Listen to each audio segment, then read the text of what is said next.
a gente poderia chegar a resultados incríveis.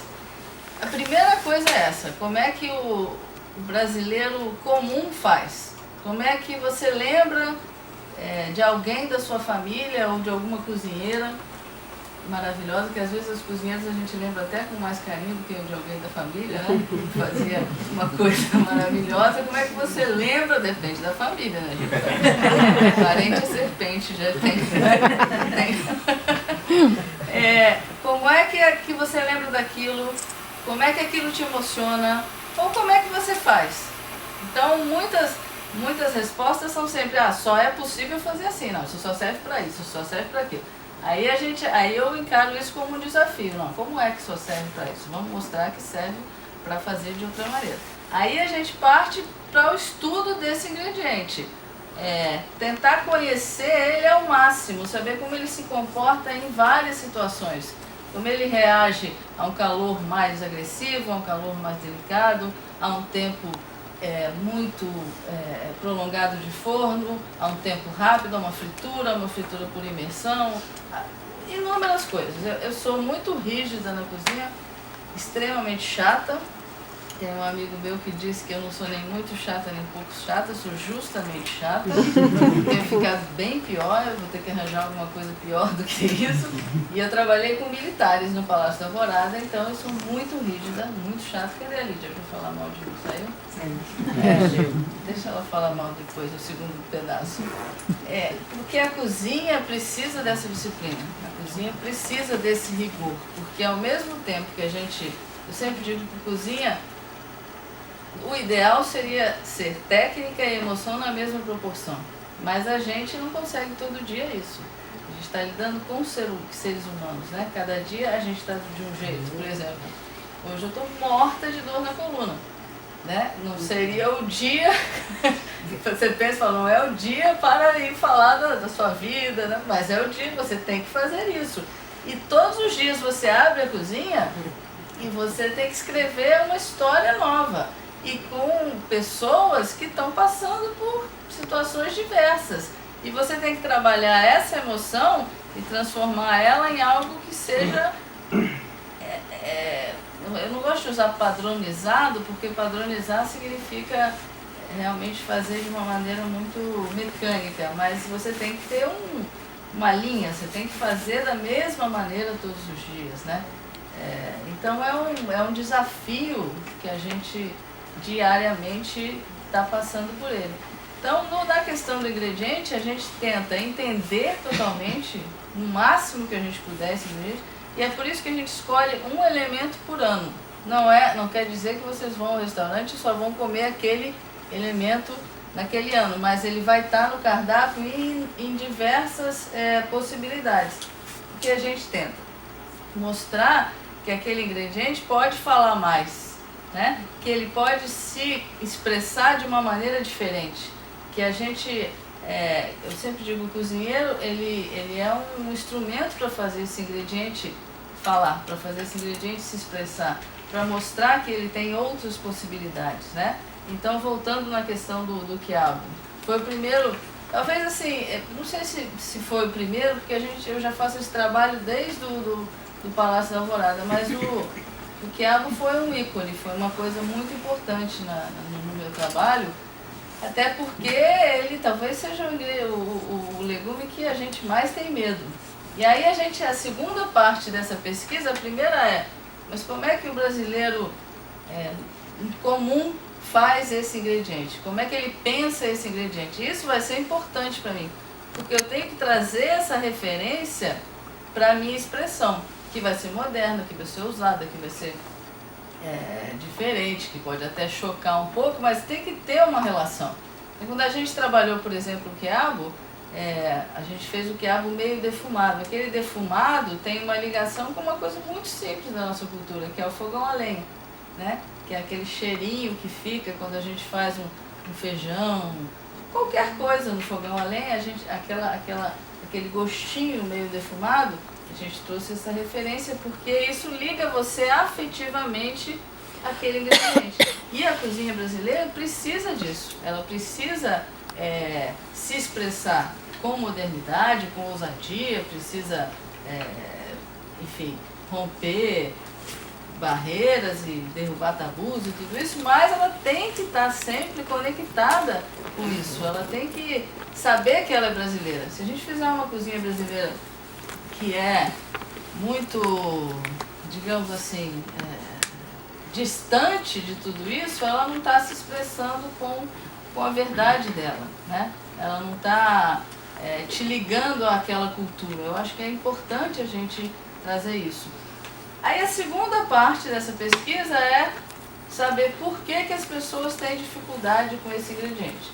Normalmente os ingredientes que a gente escolhe, a gente sempre vai pelo desafio, né? Para mostrar que é possível fazer coisas diferentes com aqueles ingredientes, com aquele ingrediente, e mostrar que ele pode dizer coisas a mais, né? Mas, por exemplo, no ano da banana a gente quase se deu mal, porque era tanta receita de banana, tanta coisa que já tinha sido feita com banana, que a gente não sabia nem para que lado ir. No quiabo era direto, era a baba. Então vamos estudar a baba. O que essa baba tem de tão assustadora? E fomos estudar e chegamos à conclusão de que a baba é uma gelatina natural que tem uma concentração muito grande de açúcar. Então, quando você tem alguma coisa com muito açúcar, quando você concentra, né, é o princípio de fazer uma geleia de morango, uma geleia de uma fruta com muito açúcar. Concentrou o açúcar, fica mais concentrado ainda. A gente concentrou essa baba, ela perde aquela coisa, porque a gente não tem medo do gosto, a gente tem medo da gosma, né? A gente tem medo da estética da baba. Concentrou, ela perde aquilo, e num processo muito, muito simples, muito artesanal, a gente conseguiu fazer com que a própria sementinha absorvesse essa gelatina concentrada. Então, quando você coloca na boca, ela explode, dá a sensação de um caviar, a gente chama isso de caviar vegetal. Então, isso foi um ponto, um momento muito importante na nossa pesquisa. E também a gente conseguiu, que isso é o que é o mais bacana, a gente conseguiu fazer as pessoas darem uma chance ao quiabo. Então, eu tenho... exatamente, porque tinha gente que dizia, eu não como quiabo de jeito nenhum, e hoje liga lá pro restaurante para perguntar se nesse dia vai ter o quiabo. Me diz o seguinte, que o quiabo da mãe não come até hoje, mas que o quiabo da gente faz questão de comer quando vai lá. Então a gente basicamente sempre se impõe esses desafios quando a gente olha para o ingrediente. Então a gente junta aquilo que eu falei, que é a biblioteca de sabores, de coisas que a gente vai experimentando, que a gente vai compreendendo, que a gente vai estudando e vai chegando àquela conclusão e vai fazendo ali aquela biblioteca, vai juntando, depois a gente escolhe um ingrediente por ano e tenta se desafiar, né, para mostrar que ele pode mais do que aquilo, né? O quiabo, por exemplo, a gente pensa no quiabo e a gente imagina ele sempre na cozinha caseira, na cozinha mais regional, né? A gente não imagina, não trazia ele para contextos diferentes. Hoje em dia, quando eu abro os cardápios, enxergo a palavra quiabo, maxixe, chuchu, eu fico feliz da vida, porque é uma coisa que a gente batalhou para acontecer, né? E esse ano, por exemplo, a gente decidiu trabalhar com a jaca, que é um ser gorducho, desajeitado, perigoso, né? Capaz de matar. Geladinha, uma delícia. É uma delícia, mas se você trabalhar com ela o dia inteiro, você fica cheirando a semana inteira, né? Então, aí você vai conhecendo, aí você vai perguntando para as pessoas, mas como é que você faz? E tem os que odeiam a jaca e tem os que amam a jaca, que são um número bem menor, né? Eu achei que eu odiava, mas até que foi bem surpreendente. Isso é bacana, eu acho que a cozinha, e principalmente essa cozinha que a gente propõe, que é uma cozinha de experimentação, ela precisa te desafiar também, ela precisa, e não necessariamente a minha linha eu Não procuro desafiar com nada muito esquisito, além de jacas, bachiches, quiabos e coisas do nosso dia a dia. Mas às vezes até eu, quando vou numa degustação, fico com medo de outras coisas mais complicadas, né? São linhas, eu acho que cada um tem a sua linha. E o que faz da cozinha brasileira, o que faz a gente estar vivendo esse momento tão rico e tão interessante é justamente cada chefe ter a sua linha de trabalho, a sua maneira de pensar. Cada um vai olhar o quiabo e vai pensar ele de um jeito. Cada um vai olhar a jaca e vai pensar ela de um jeito. Mas tomara que todo mundo olhe para esses ingredientes e não ache que aquilo não tem mais nada a dizer. Então quando a gente pegou a jaca, aí a gente vai pensar, mas para onde que a gente vai, o que a gente vai procurar, qual o caminho melhor para a gente tomar para tentar entender esse ingrediente, para ir através desse entendimento fazer ele se expressar de maneiras diferentes. E foi justamente isso, ele é um ingrediente desajeitado, imenso,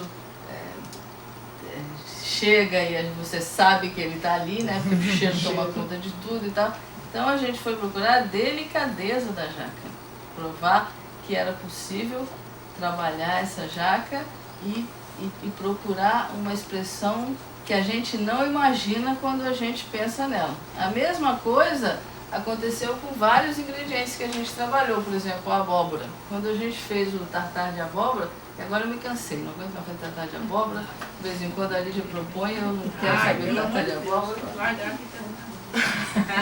Daqui a pouco eu volto, mas tem uma hora que a gente cansa, não quer mais ver. Mas o tartar de abóbora é, sem dúvida, uma expressão muito, muito, muito simples, que tem a ver com uma reflexão, uma técnica também muito, muito simples, apesar de muito maluca, porque aquilo é cortado à mão, ninguém acredita, mas é verdade, né?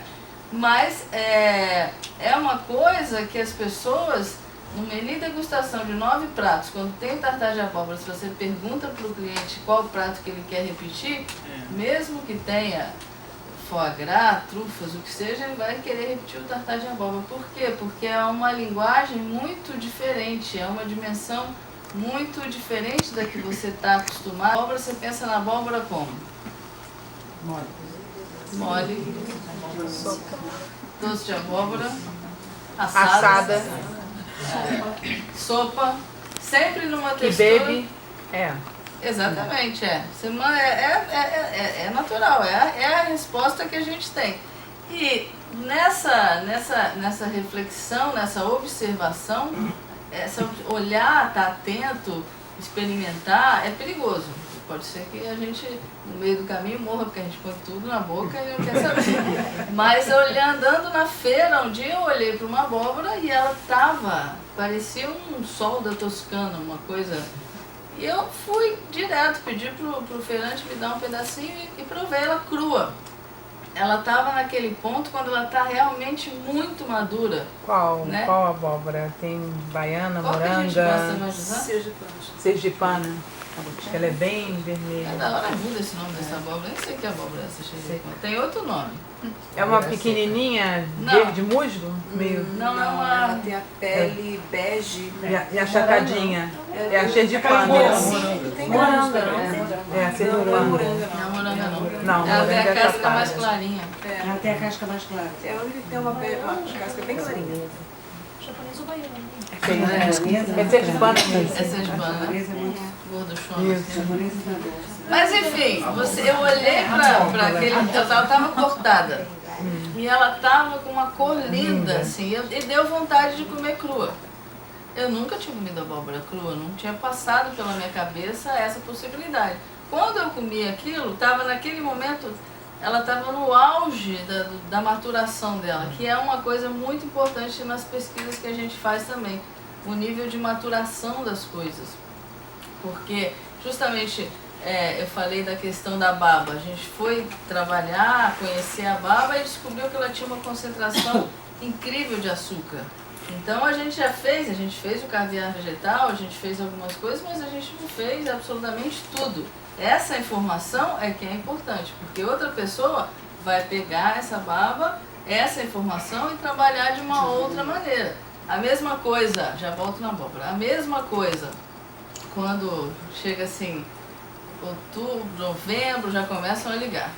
Ah, qual vai ser o ingrediente de 2015? Qual vai ser o ingrediente? A gente em novembro está estourado, já estamos estourados. Depois do Solidório a gente já está estourado.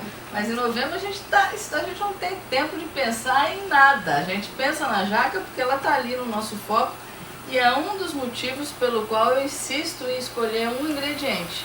A gente vai trabalhar, obviamente, com outras coisas, a gente trabalha com a natureza, com o que a gente tem diariamente, sempre foi uma premissa do trabalho da gente, a gente trabalhar com o que a gente tem durante aquela semana, com o que a gente consegue de mais fresco, com o que a gente deixar a natureza guiar a gente. Eu sempre digo que não sou eu que decido o menu no RS, é a natureza, o pescador, né? São as coisas que chegam pra gente. É um desafio diário, todo dia é uma nova história, mas é uma coisa muito prazerosa, né? Então, em novembro, certamente a gente não saberá qual é o ingrediente de 2015. Quando a gente tirar férias, que é a poeira baixar e a gente conseguir respirar, aí vem uma ideia e outra, a gente começa a trocar torpedo, não sei o quê, e é uma escolha. Ela não tem um significado. A gente escolhe um ingrediente que a gente acha que pode dizer mais. Esses ingredientes do cotidiano são os que eu gosto mais, então eu sempre tenho um olhar mais, de mais proximidade com eles, mas não necessariamente eu escolho exatamente um ou outro.